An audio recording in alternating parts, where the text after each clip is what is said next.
Agriculture एक primary activities है जिसमें हम नेचर में अवेलेबल रिसोर्स का यूज करके ह्यूमन की नीड्स को फुलफिल करते हैं, जिसके अंतर्गत हम फसलें उगाते हैं, एनिमल रांचिंग या पशुपालन करते हैं। इन सब एक्टिविटीज के माध्यम से हम ह्यूमन की नीड को फुलफिल करने का एफर्ट करते हैं।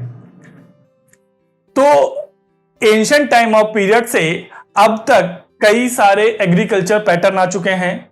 तो आज का हमारा टॉपिक है टाइप्स ऑफ एग्रीकल्चर, जिसमें हम जानेंगे एंशिएंट से लेके करंट स्टेज तक कितने एग्रीकल्चर के पैटर्न आए हुए हैं। तो चलिए स्टार्ट करते हैं। तो सबसे पहले यह जानने की कोशिश करते हैं कि कितने टाइप के एग्रीकल्चर अभी आ चुके हैं।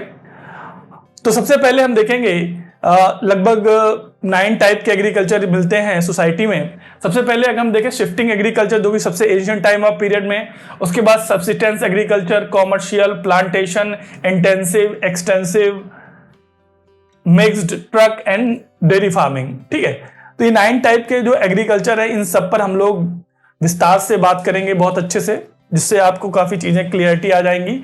और यूपीएससी के लिए काफी ज्यादा इंपॉर्टेंट टॉपिक है। एग्रीकल्चर से लगभग आपको 1-2 क्वेश्चन प्रीलिम्स में हमेशा मिलेंगे, तो आप इसको अच्छे से एनालिसिस कर लीजिए और समझ लीजिए, जिससे आप यूपीएससी के क्वेश्चनों को आसानी से बना सकें। ठीक है, सबसे पहले हम बात कर लेते हैं शिफ्टिंग एग्रीकल्चर। सबसे एंशिएंट टाइम ऑफ पीरियड में जो एग्रीकल्चर हम लोगों ने इन्वेंट किया, वो उसके लिए इसमें शिफ्टिंग एग्रीकल्चर आता है। इसमें हम एग्रीकल्चर लैंड को बनाने के लिए जो फॉरेस्ट एरिया होते हैं उनको काट करके जला देते हैं। ठीक है, और जलाने के बाद जो एग्रीकल्चर लैंड डेवलप होता है वो काफी ज्यादा फर्टाइल होता है। तो हम लोग तब तक उस पर खेती करते हैं जब तक उसकी फर्टिलिटी बनी रहती है।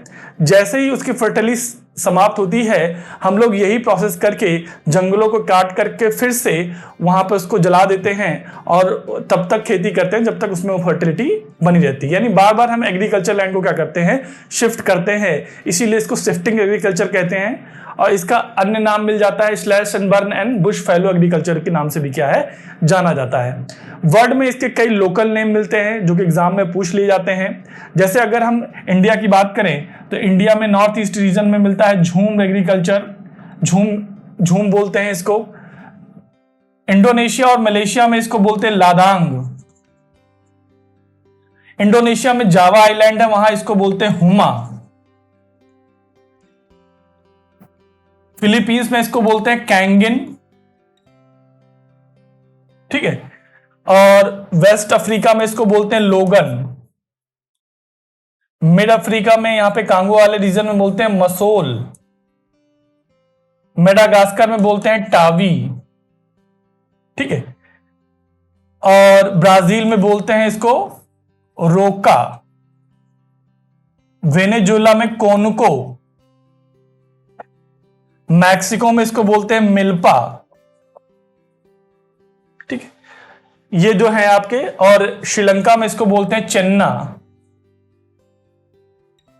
ठीक है, श्रीलंका में इसको चेन्ना बोलते हैं। ज्यादातर ये जितने भी शिफ्टिंग एग्रीकल्चर लैंड हैं, ये ट्रॉपिकल एरिया से क्या करते हैं, बिलोंग करते हैं। तो जहां पर जो है डेंस फॉरेस्ट मिलते हैं, वहीं पर इस टाइप के एग्रीकल्चर लैंड क्या होते हैं, बनाए जाते हैं। ठीक है, तो ये अब इस पर बैन लग चुका है एनवायरमेंट कॉजेस की वजह से। तो अब ये खासकर जो प्राइमरी ट्राइब्स हैं उनके थ्रू किया जाता था। ठीक है, अभी भी कहीं कहीं ये दिखता है, खासकर अफ्रीका के रीजन में। ठीक है, तो ये हमारा सबसे प्राइमरी एग्रीकल्चर पैटर्न मिलता है, जिसको हम लोग शिफ्टिंग एग्रीकल्चर कहते हैं। इसके बाद जो है दूसरा है आपका सब्सिस्टेंस। ठीक है, सब्सिस्टेंस एग्रीकल्चर जो है ये आपका लाइवलीहुड के लिए किया जाता है। उस रीजन में किया जाता है जहां पर हाई डेंसिटी पॉपुलेशन पाई जाती है। वहां पर क्या होता है कि लोग अपने आजीविका के लिए जो है एग्रीकल्चर करते हैं। खासकर जो है एशिया वाले रीजन में जो है ये चीजें मिलती हैं। तो एशिया वाले में जैसे आप देख सकते हैं चाइना हो गया, इंडिया हो गया। ठीक है, आपका इधर जो है म्यांमार, थाईलैंड, ठीक है, बांग्लादेश, ठीक है, जापान, ठीक है, और आपका इंडोनेशिया, ये सारे जहां पर क्या है आपको सब्सटेंस फॉर्मेट फॉर जो एग्रीकल्चर आपको देखने को मिलेगा, ठीक है, जो कि आजीविका के लिए किया जाता है। और ये ज़्यादातर जो होते हैं क्लाइमेट बेस्ड होते हैं, यानी जो है मानसून बेस्ड होते हैं, यानी मानसून के ऊपर निर्भर होती है ये एग्रीकल्चर, ठीक है। तो ये हमारा सब्सिस्टेंस जो कि सेकंड टाइप था।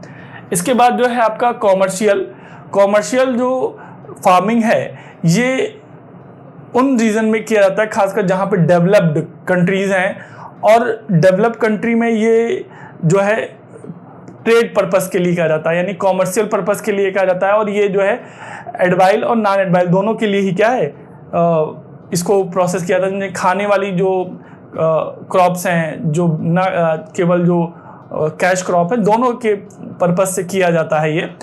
और ये खासकर इसमें खासकर एक क्रॉप है जिसको बोलते हैं वीट क्रॉप का सबसे ज़्यादा इसमें एग्रीकल्चर किया जाता है, जो कि टेम्परेट ग्रासलैंड एरिया है, जैसे आपका प्रेरी है जो कि नॉर्थ अमेरिका में मिलता है, अर्जेंटीना में जो है पंपास हो गया, ठीक है, साउथ अफ्रीका में वेल्ड हो गया, ठीक है, अब यहाँ पे डाउन्स हो गया ऑस्ट्रेलिया में, ठीक है, स्टपीज हो गया आपका। तो यहाँ पे ये वो यूरोप में जो है, तो ये वो एरिया है जहाँ पर आपकी ये कॉमर्शियल फार्मिंग की जाती है वीट की। उसका पर्पस क्या होता है, बड़े लेवल पर जो है कृषि करना, और जिससे जो है इसको क्या किया जाए, ट्रेडेबल, यानी इसको व्यापार किया जा सके। तो ये जो ठीक है, तो ये आपका होता है कॉमर्शियल, ठीक है। इसके बाद जो है अगली जो एग्रीकल्चर है उसमें है आपका, ठीक है, प्लांटेशन, ठीक है। प्लांटेशन एग्रीकल्चर जो है कैश क्रॉप्स का किया जाता है। इनका पर्पस होता है ज्यादा से ज्यादा क्या है, पैसे कमाना, ठीक है। ये केवल उसके लिए इनका पर्सनल यूज के लिए ना होकर के क्या है, इसका यूज जो है कॉमर्स पर्पस से होता है। तो इसमें जो क्रॉप्स होती हैं, एक ही क्रॉप का जो है बागान लगाए जाते हैं, एक ही क्रॉप के बड़े बड़े बागान होते हैं। जैसे आपका हो गया कॉफ़ी हो गया, टी हो गया, कोको, रबर, स्पाइस, इन सब के बागान लगाए जाते हैं। और इसमें काफ़ी मात्रा में जो है कैपिटल और लेबर की रिक्वायरमेंट होती है, यानी लार्ज नंबर जो है वर्कर्स एंड आपका जो है इन्वेस्टमेंट की रिक्वायरमेंट होती है। तो ये जो है इसको बोलते हैं प्लांटेशन एग्रीकल्चर। जैसे चाय का हो गया, जैसे नॉर्थ ईस्ट रीजन में जो है आपका मिल जाता है, नॉर्थ ईस्ट रीजन में इंडिया के, ठीक है। साउथ में जो है यहाँ पे भी कॉफ़ी का है, ठीक है, चाय का है, मसाले का है, ये सारे बागान यहाँ पे मिल जाते हैं, ठीक है। इसको बोलते हैं प्लांटेशन एग्रीकल्चर, ठीक। इसके बाद जो है एक इसी में आता है आपका इंटेंसिव फार्मिंग। इंटेंसिव फार्मिंग वहां पे होती है जहां पर जो है थोड़े एग्रीकल्चर लैंड में ज्यादा प्रोडक्शन की रिक्वायरमेंट हो, ठीक है। यानी इंटेंसिव पे कहने का मतलब उनके पास थोड़े यानी कम लीस्ट एग्रीकल्चर लैंड है, और उस पे जो रिक्वायरमेंट है या जो उस पे लोग बेस लिवलीहुड है वो बहुत ज़्यादा है, तो वो वहाँ पे इंटेंसिव फार्मिंग होती है। तो इसमें क्या किया जाता है, जैसे खासकर केमिकल फर्टिलाइज का यूज़ किया जाता है, raw seed, irrigation and crop rotation का यूज़ करके वहाँ की प्रोडक्टिविटी को इन्हेंस किया जाता है, बढ़ाया जाता है, जिससे वो थोड़े ही एग्रीकल्चर लैंड में ज़्यादा प्रोडक्शन कर सकें, यानी ज़्यादा उसका उत्पादन कर सके, जिससे वहाँ की लोगों की आवश्यकताएं क्या हो जाए, पूरी हो जाए। तो ये जो है हाई पॉपुलेटेड एरिया में देखने को मिलता है। तो ये कहाँ मिलेगा, जैसे आपका एशियाई वाले रीजन में जहाँ पे हाई पॉपुलेटेड एरिया मिलता है, ठीक है। तो जैसे जापान में हो गया, ठीक है, भारत में हो गया, ठीक है, साउथ ईस्ट एशिया में हो गया, ठीक है, जापान में, ठीक है, इंडोनेशिया में, तो यहाँ पर जो चाइना, इन सब जगहों पर जो है आपको ये इंटेंसिव फार्मिंग देखने को मिलेगी जो है, ठीक है। अब इसके बाद जो है अब आपका आता है एक्सटेंसिव फार्मिंग।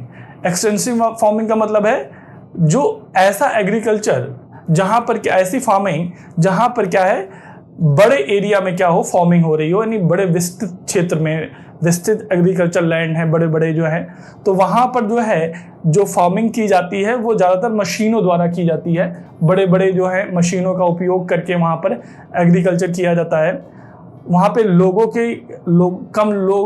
का यूज़ कम होता है, मशीनों का यूज़ क्या होता है, ज़्यादा होता है लो पॉपुलेटेड एरिया में। तो ये ज़्यादातर कहाँ पे होगा, डेवलप्ड कंट्रीज़ में ये सारी चीज़ें देखने को मिलती हैं। इस तरह का एग्रीकल्चर पैटर्न देखने को मिलता है। जैसे आपका हो गया कनाडा, यूएसए, ठीक है, तो ये आपका हो गया जैसे कनाडा हो गया, यूएसए हो गया, ऑस्ट्रेलिया हो गया, ठीक है, अर्जेंटीना हो गया, ठीक है, इसके बाद जो है रशिया हो गया। तो यहाँ पर जो है एक्सटेंसिव फार्मिंग देखने को मिलती है, और ये भी इनका भी पर्पस जो है कॉमर्शियल भी होता है, ये जो बड़े लेवल पे जो एग्रीकल्चर करते हैं, ठीक है। इसके बाद आता है आपका मिक्स्ड फार्मिंग। तो मिक्स्ड फार्मिंग का मतलब ये हुआ जहाँ पर जो है फार्मिंग यानी एग्रीकल्चर के साथ साथ जो है एनिमल रांचिंग भी किया जाए, उसे कहते हैं हम लोग जो है मिक्स्ड फार्मिंग।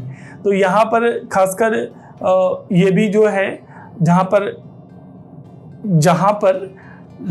जहाँ पे छोटे छोटे एग्रीकल्चर लैंड मिलते हैं और साथ साथ जो है छोटे छोटे ग्रास लैंड भी मिल जाते हैं, तो वहाँ पर जो है इस तरह की एग्रीकल्चर की जाती है। इसको हम देख सकते हैं वेस्ट यूरोप में, ठीक है, ये आपका जो है वेस्ट यूरोप में मिल जाएगा। ये आपका वेस्ट यूरोप इस वाले रीजन में मिल जाएगा ये, ठीक है। नॉर्थ ईस्ट यूएसए में भी मिल जाएगा, ठीक है, न्यूजीलैंड में मिल जाएगा, ठीक है। इंडिया में भी जो है मिक्स एग्रीकल्चर मिलता है, देखने को मिलते हैं, ठीक है। तो यहाँ पर जो है कृषि के साथ जो है पशुपालन भी किया जाए, एनिमल रांचिंग भी किया जाए, तो उसे हम लोग जो है मिक्स फार्मिंग के नाम से जानते हैं, ठीक है, जिसे मिक्स फार्मिंग कहते हैं, ठीक है। इसके बाद जो है अगला आता है आपका ट्रक फार्मिंग।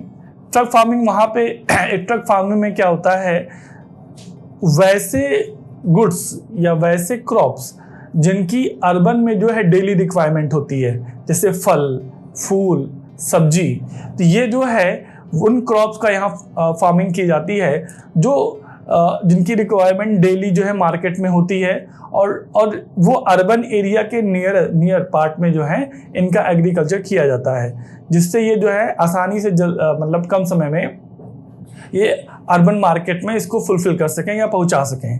तो यहाँ पर जो है इनका जो ट्रांसपोर्टेशन होता है वो ट्रक्स के द्वारा होता है, इसीलिए इसको ट्रक फार्मिंग का नाम दिया गया है कि ये जितने भी मतलब इनकी फार्मिंग की जाती है अर्बन के नियरेस्ट पार्ट में ही की जाती है, और वो कम समय में ये जल्दी से मार्केट में पहुंचा सकें, क्योंकि ये जल्दी ख़राब हो जाते हैं या फिर इनकी जो ख़राब होने की जो टाइम लाइन होती है वो थोड़ा जल्दी होती है, इसलिए इनको जल्दी से मार्केट में पहुंचाना जरूरी होता है, ठीक है। तो ये जो है हो गया आपकी ट्रक फार्मिंग, ठीक है। इसके साथ साथ जो है एक आपका डेयरी फार्मिंग होती है, जिसमें हम लोग जो है मिल्क और मिल्क प्रोडक्ट्स का क्या होता है, कॉमर्शियल लेवल पर जो है प्रोडक्शन होता है। मिल्क और मिल्क प्रोडक्ट का यहाँ पर कॉमर्शियल लेवल पर प्रोडक्शन होता है। तो इसमें जो है हम दूध देने वाले जो पशु होते हैं, जो उनका क्या किया जाता है, यहाँ पर बड़े लेवल यानी कॉमर्शियल लेवल पे पशुपालन किया जाता है, एनिमल रांचिंग की जाती है, यहाँ पे एनिमल रियरिंग की जाती है। तो ये जो है खासकर इसका जो सेंटर मिलता है इधर नॉर्थ ईस्ट जो है आपका नॉर्थ ईस्ट यूएसए में मिल जाता है, वेस्ट यूरोप में मिल जाता है, न्यूजीलैंड में, ऑस्ट्रेलिया में, ठीक है। तो ये जो है जहाँ पर डेयरी और खासकर यूरोप में डेनमार्क है जो डेयरी उद्योग के लिए काफ़ी ज़्यादा, डेयरी प्रोडक्ट के लिए काफ़ी ज़्यादा फेमस है, तो या बेल्जियम हो गया, ठीक है। तो ये सारे हैं जहाँ पर जो है डेयरी एग्रीकल्चर किया जाता है, डेयरी फार्मिंग की जाती है, ठीक है। तो ये आज का हमारा वीडियो था जिसमें हम लोगों ने एग्रीकल्चर के टाइप्स पे डिस्कशन किया। तो इसी तरह के प्रीलिम्स ओरिएंटेड वीडियो हम लोग लेकर आते रहेंगे। आप लोग जैन स्टडी को फॉलो एंड सब्सक्राइब करते रहिए। Thanks for watching.